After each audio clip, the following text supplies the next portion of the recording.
Hey y'all, sorry about the late review. If you don't follow me on Instagram, Cdiggi1, then you wouldn't know that today has been quite hellish. My bathroom is currently destroyed because there was a plumbing issue, so I could not film with all that clicking and clanking that they were doing. So yeah, I'm finally being able to film. This is the Real Housewives of Salt Lake City, Ep.6 review. This should be up, I'm going to try to get this out by noon or 1 o'clock at the latest, Eastern time.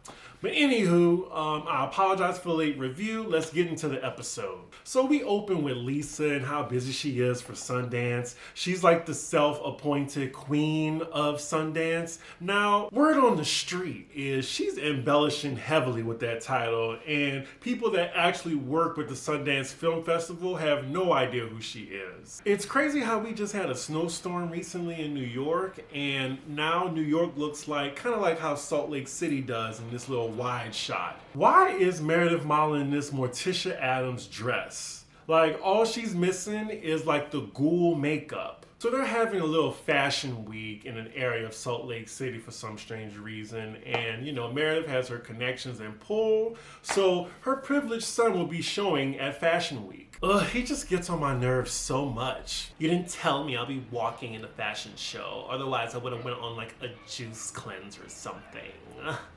Like, oh my God, like, get him off the show. So next scene we're with Jen, and this is why people think she's putting on heavily for this show, and this is not the real her. She is rolling down the hallway on roller skates with a crown on her head. I kid you not, for some strange reason. And now she's hula hooping with roller skates on while her assistant is telling her schedule, and she falls flat on her ass, as she should. What is going on? Her assistant is now fanning her as he's telling her schedule. And what does Jen do exactly? Why does she have all this staff and space in an office building? These are questions that I need to be answered. Meanwhile, across town, Lisa is hell-bent on proving to the audience on how busy she is. Now, I get it. She's like an event coordinator. And just because, like, you putting on a bunch of events for your company doesn't exactly make you queen of Sundance Film Festival. Like, I feel like she's making it bigger than what it is, but she's on Housewives. She has to do that. The way she talks is just so annoying.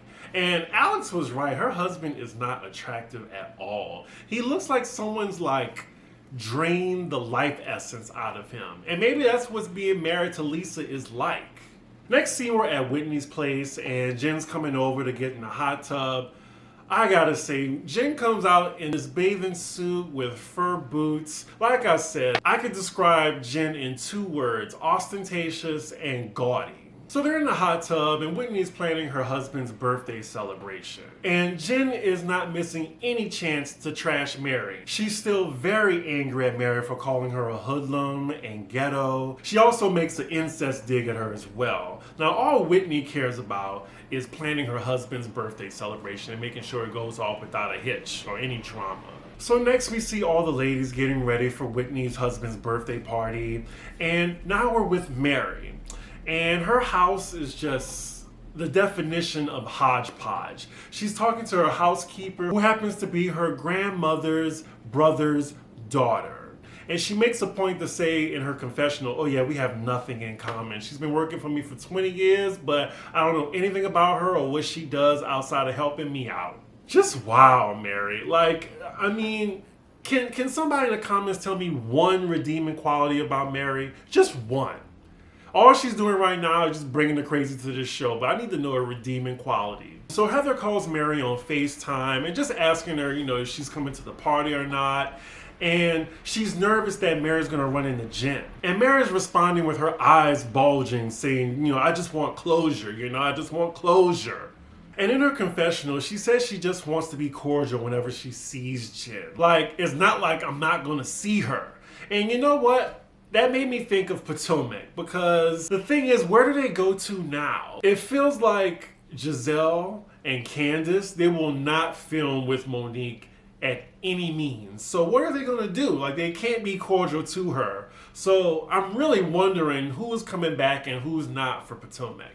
But anywho, Wrong review. Wow, Whitney is the quintessential white party girl. Like, party like a white girl. Definitely, if party like a white girl was a person, it would be Whitney. Her husband is turning 52 and Whitney is 30.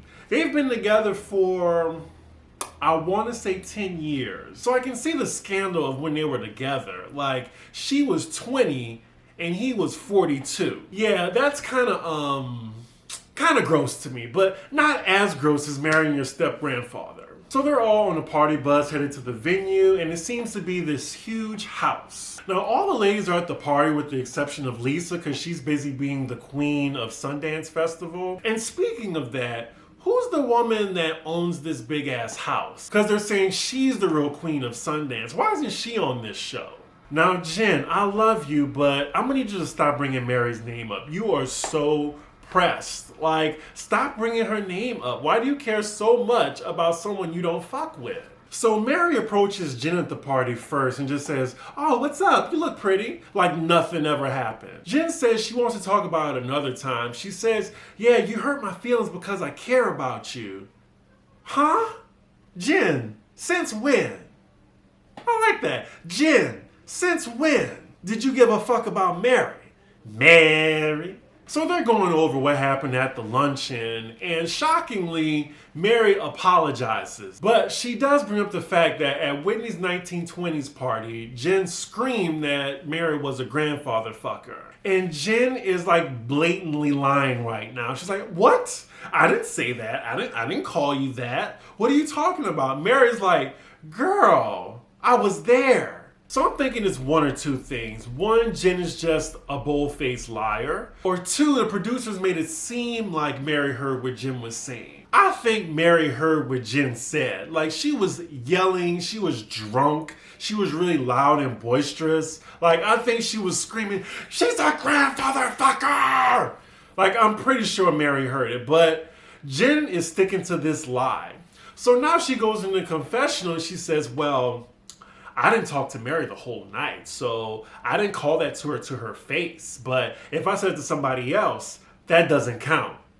Jen, you ain't shit. You ain't shit. You need to cop to it. I think she copped to it and Watch What Happens Live, but even then she shaded Mary.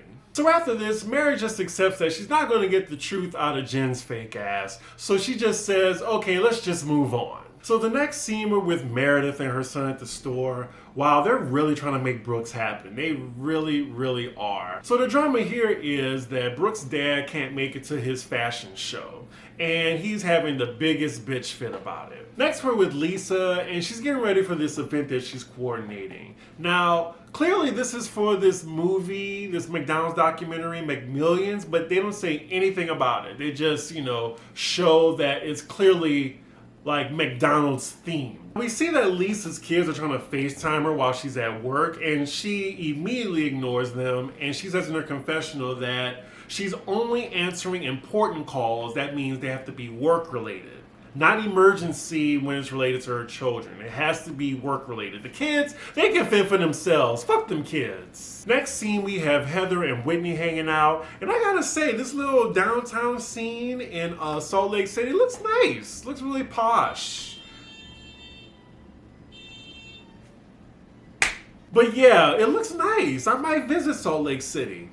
Might. So Heather gives us our weekly Mormon lesson like she always do every episode about how Mormons can't drink.